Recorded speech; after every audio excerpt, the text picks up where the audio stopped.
these the movements, the resistance against the government, it's amazing to me that after 43 years of doing this, even, that it's only the occasional rare individual who stumbles upon my work and realizes its importance is such that we have to organize. We have to teach. The people have to understand this issue so that we understand how, in fact, to restore representation to ourselves. So it's amazing. I mean, we have, a top person in a major party in Greece who's received a number of emails and many telephone calls. It's never returned a call.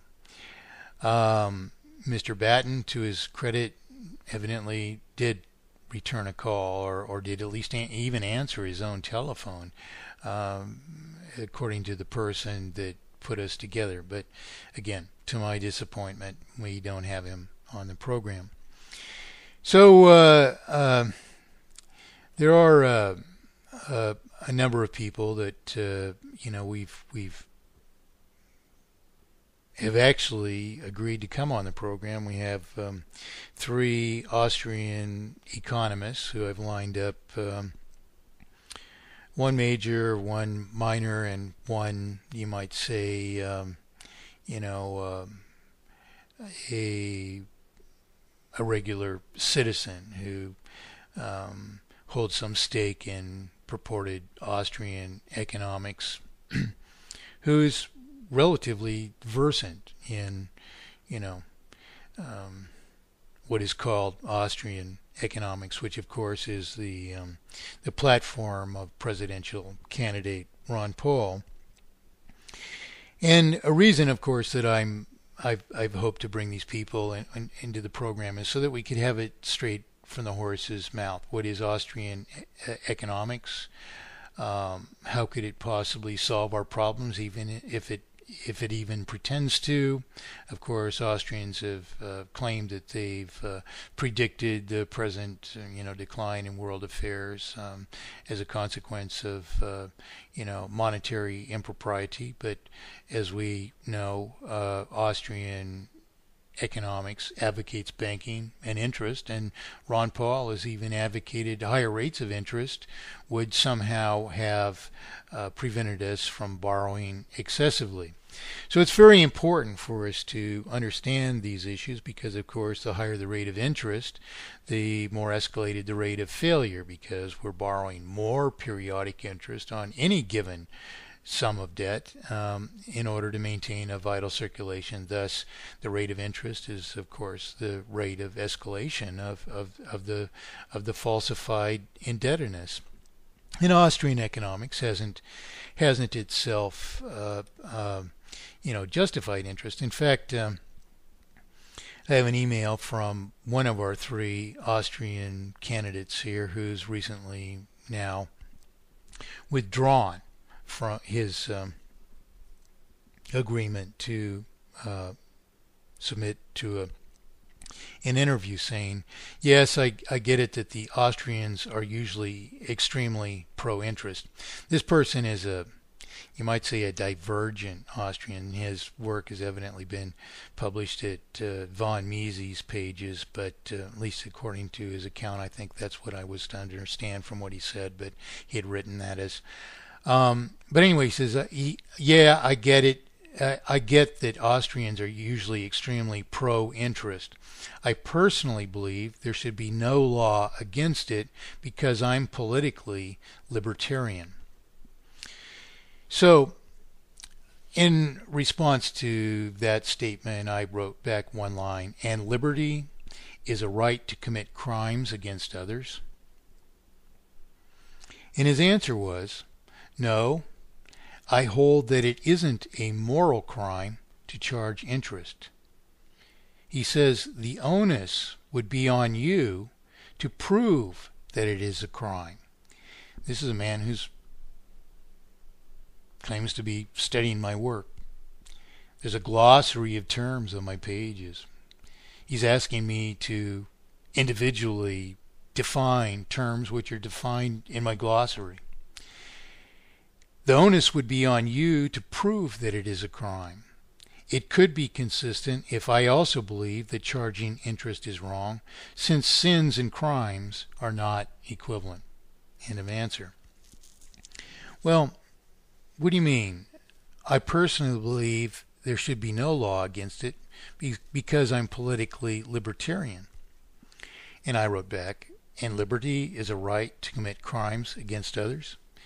Well, in his answers and in all of the material of Austrian economics that I've ever researched, and I've probably I've seen more of it than I have a need to stomach, because it's a divorce from mathematics. And how could you, the first question is, how could Austrian economics or anything else even establish how you could maintain a vital circulation subject to interest without suffering terminal indebtedness without mathematics? How could you justify the currency without mathematics? But even worse, I suppose, you might wonder, how could you justify the obfuscation of the currency, or even realize that it's an obfuscation, unless you trace out the roots of what's going on here? A person issues a promissory obligation, the purported banking system issues a further representation of it that they just print out on a piece of paper, doesn't give any lawful consideration up for the piece of paper but the cost of printing it, and then purportedly loans it, a further representation of the person's very own promissory obligation, purportedly loans that to the person and charges them interest on the principal, which is the face value of the promissory obligation, although all that's been given up by the banking system is the cost of publication, which exploitation results in this implicit obligation to maintain a vital circulation by a perpetual escalation of borrowing, which results in inevitably terminal failure. Someone has a right to do this, That's not a crime against me. Well, if you're saying it's not a crime, prove a crime, and you've read the work of the very proof of the crime, what are you saying? The onus would still be on you to prove that it is a crime. You see, it is proven that it's a crime.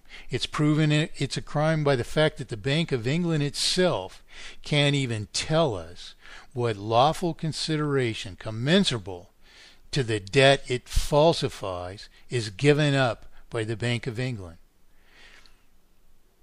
Mr. Ben Norman, Secretary of the Bank of England, has declared that it would be too expensive for the Bank of England to answer that question because of all the research involved.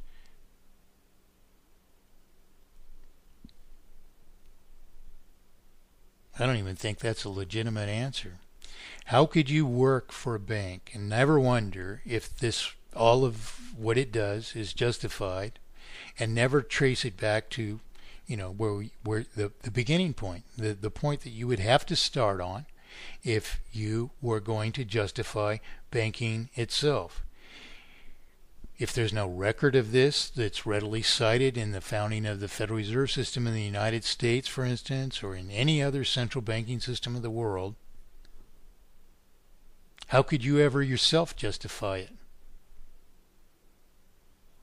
And it only takes a rudimentary amount of critical thinking to realize it can't be justified, because if it were justifiable, the person who receives their own evidence of their own promissory obligation as a purported loan would know that they'd received lawful consideration from the banking system. Now, of course, we can simply presume that quote, money, unquote, represents lawful consideration.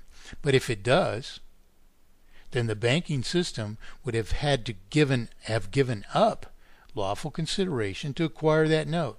And wherever do they do that? You see, there's no way to justify this, and there's no way to say it's not a crime, because it is a crime. Anyone who understands it knows, therefore, that it is a crime. So anyway, this person is withdrawn from their agreement to interview as an Austrian economist.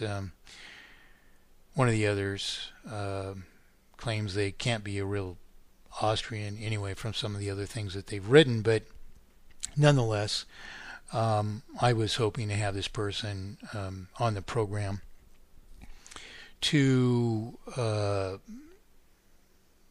express in their own words how they might comply or diverge from purportedly true Austrian economics in any way that might shed some light on Austrian economics or their particular position or whatever is the case, so that we could understand how some divergent views reflect upon the state of affairs. Why do we have these people, for instance, advocating some other thing, whatever that is, which obviously departs from my purported proof of singular solution?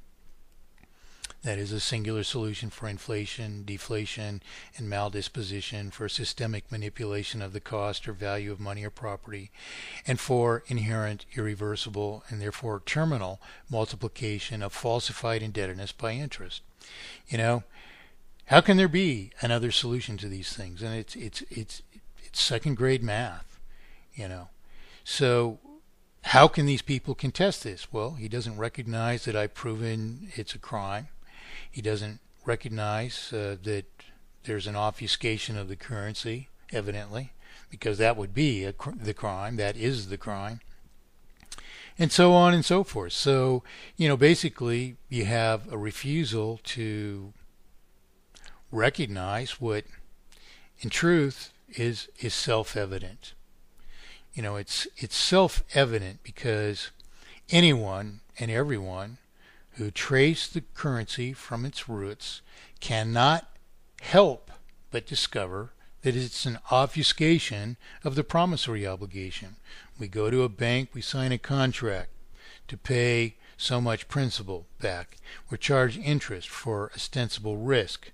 The bank publishes evidence of that promissory obligation and purportedly loans it to us, a thing that didn't even exist, that it merely publishes out for the cost of publication and purportedly loans us then the face value of the obligation, which is to pay $100,000 for a $100,000 home, and purportedly, as if property of the banking system was at stake, then charges us interest on the principal, though all the bank has at stake is the mere cost of publication, if any, and if it's, of course, electronic money, no physical form, there's virtually no cost whatsoever, multiplying the debt, the falsified debt to the banking system several fold, laundering the principal, therefore, into its unrightful and unwarranted possession, and multiplying that undeserved taking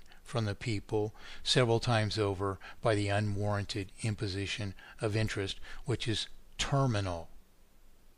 You can't get more criminal than that, especially when you're doing it against the entire world, using the immense profits of this crime to install in representative government people who will deny the people representation, who can only deny us representation against this proposition of mathematically perfected economy, that is, the irrefutable arguments of mathematically perfected economy, by evasion, because they know they don't have a single argument to invalidate this proposition of mathematically perfected economy, which eradicates exploitation necessarily to solve our problems.